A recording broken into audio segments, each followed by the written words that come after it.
Bienvenido a un nuevo video donde hablaré acerca de la patología gastrointestinal. Espero que la información sea de su agrado. Como primero tenemos las principales anomalías congénitas, donde tenemos atresia intestinal, que es una malformación congénita caracterizada por la obliteración completa de la luz intestinal que interrumpe el tránsito del contenido intestinal. Algunas de sus manifestaciones clínicas se puede dividir en duodenal, donde el vómito es bilioso en las primeras horas de vida, hay una distensión epigástrica. Si tenemos en cuenta si es yeyuno ileal, aquí va a haber vómitos biliosos tempranos, distensión abdominal generalizada y una ausencia de eliminación del meconio. Tenemos también otro concepto que es el ano imperforado, que se debe al fracaso de la involución del diafragma cloacal, donde el recto no tiene continuidad con el resto del ano. Las manifestaciones clínicas que se evidencian desde el periodo neonatal, donde hay una ausencia del ano visible o permeable al examen físico, hay una falta de eliminación de meconio. En las primeras 24 o 48 horas de vida, una distensión abdominal progresiva, y si existe una fístula y una salida anormal de meconio por la uretra, la vagina o el vestíbulo vulvar. Otra anomalía congénita es la ónfalocelia, que aparece cuando el cierre de la musculatura abdominal es incompleto y las vísceras abdominales se hernian en un saco membranoso oriental, donde entre las manifestaciones clínicas que tenemos una masa visible en el ombligo cubierta por membrana transparente o blanquecina, que pueden contener intestino, hígado, estómago y en caso grande otros órganos intraabdominales, que pueden también causar dificultad respiratoria por desplazamiento diafragmático. También tenemos el divertículo de Meckel, que se produce como una consecuencia del fracaso de la involución del conducto vitelino que conecta la luz del intestino en desarrollo con el saco vitelino. Sus manifestaciones clínicas es una hemorragia gastrointestinal, distensión abdominal, dolor abdominal episódico o difuso, inflamación similar a la apendicitis pero en fosa ilíaca derecha o en abdomen medio inferior. Como último tenemos la enfermedad de Hirschsprung, que aparece cuando la migración normal de las células de la cresta neural desde el ciego al recto se detienen prematuramente o cuando las células ganglionares mueren prematuramente. Entre sus manifestaciones clínicas está la falla en la alimentación, puede desarrollarse enterocolitis necrotizante o perforación intestinal si no se detecta temprano, y como hallazgo característico una ampolla rectal vacía en tacto rectal. Las hernias son la protrusión de un órgano o tejido a través de un defecto o debilidad en la pared que normalmente la contiene, usualmente la pared abdominal o la cavidad peritoneal. Estableciendo las diferencias tenemos las adherencias, que son bandas de tejido fibroso que se forman entre órganos intraabdominales o entre órganos y la pared abdominal, que generalmente son resultado de inflamación previa a una cirugía abdominal.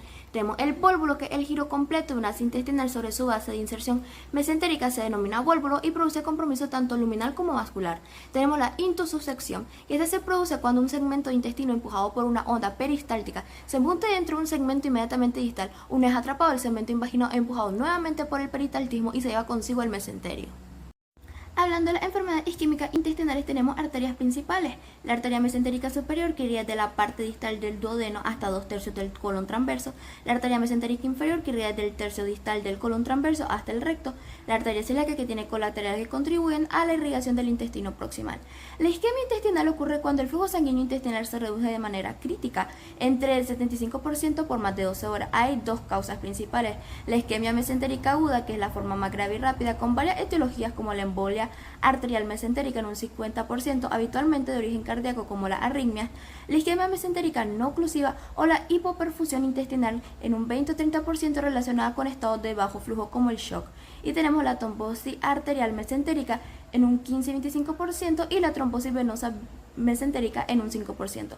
La otra causa es la isquemia mesentérica crónica, que corresponde al 5-10% de los casos, donde la aterosclerosis difusa es la causa principal en un 95%, sobre todo en mujeres mayores de 60 años en factores de riesgo cardiovascular. La patogenia de la isquemia intestinal se origina por una reducción crítica del flujo sanguíneo, lo que causa hipoxia tisular. En fases iniciales, el intestino posee cierta capacidad de compensación, que puede tolerar hasta un 75% de disminución del flujo durante 12 horas, gracias a la circulación colateral y una mayor extracción de oxígeno.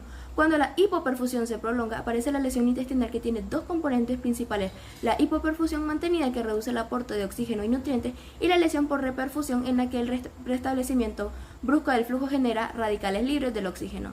Hablando de los cambios morfológicos, tenemos los macroscópicos, que en etapas iniciales hay una mucosa pálida o congestiva. Posterior a esto, la pared intestinal edematosa, friable y hemorrágica, que puede causar complicaciones como hemorragia intestinal, gangrena y perforación. Las zonas más afectadas es la flexura esplénica y la unión rectosimoidea. Tenemos los microscópicos, que tenemos necrosis de vellosidades mucosas, que inicia a las 3 o 4 horas, infarto mucoso mural o transmural según extensión de la isquemia, hemorragia submucosa y edema, inflamación con neutrófilos secundaria a lesión por reperfusión. Hablando de pólipos neoplásicos, los adenomas son neoplasias intraepiteliales que varían de pólipos pequeños a menudo pediculados a grandes lesiones sesiles. Estas se dividen en adenomas tubulares, que tienden a ser pólipos pequeños pediculados formados por glándulas pequeñas redondeadas o tubulares. Adenomas vellosos, que a menudo son más grandes y sesiles, están cubiertos por vellosidades finas, localizadas más frecuentemente en el recto. Este es el que tiene mayor asociación con cáncer colorectal, especialmente cuando es grande o presenta displasia de alto grado. Y los adenomas tubulovellosos, que son una mezcla de elementos tubulares y vellosos. Hablando de pólipos no neoplásicos, estos se dividen en diferentes pólipos. Por ejemplo, el pólipo inflamatorio, que es una lesión benigna que aparece como consecuencia de procesos crónicos de lesión y reparación de la mucosa. Un ejemplo clásico se observa en el síndrome de la úlcera rectal solitaria, donde la alteración es la relajación del esfínter anorrectal, que genera un ángulo agudo en la pared rectal anterior. Tenemos también el pólipo amartomatosos, que son proliferaciones benignas compuestas por tejidos maduros normales del lugar donde se desarrollan. Pueden aparecer de forma esporádica o asociarse a síndrome genético o adquirido. Otro pólipo que tenemos son los pólipos juveniles, que son malformaciones focales del epitelio y la lámina propia, que pueden ser esporádicos o partes de síndromes. Morfológicamente ambas son similares. Se presentan principalmente en niños menores de 5 años, localizándose sobre todo en el recto y suelen manifestarse con hemorragia rectal. Tenemos el síndrome de Peutz-Jeghers, que es un trastorno autosómico dominante poco frecuente que suele presentarse alrededor de los 11 años, caracterizado por múltiples pólipos amartomatosos digestivos e hiperpigmentación mucocutánea, que se manifiesta como mácula azul oscuro o marrón alrededor de los ojos, de la boca, orificios nasales, mucosa bucal, palmas genitales y la región perianal. De último, de los pólipos no neoplásicos tenemos los hiperplásicos, que son proliferaciones epiteliales frecuentes que suelen descubrirse en personas de la sexta o séptima década de la vida. Su origen se relaciona con un retraso en el ciclo y la renovación epitelial, que provoca acumulación de células caliciformes y absortivas en la superficie. Hablando de los tumores de apéndice, estos se dividen en dos tipos: mucosele, que es la dilatación del apéndice por acumulación de mucina causada por obstrucción simple o por neoplasia musinosa como citoadenoma o citoadenocarcinoma. Puede infiltrar la pared apendicular y provocar siembra intraperitoneal confundible en mujeres con tumores ovarios mucinosos.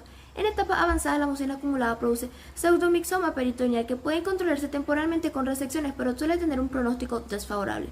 El tumor carcinoide, que es la neoplasia más frecuente en esta localización, generalmente descubierta de manera incidental, que suele encontrarse en la punta distal como una masa sólida de 2 a 3 centímetros con invasión local ocasional de la pared apendicular. Las metástasis ganglionares son raras y la diseminación a distancia es excepcional.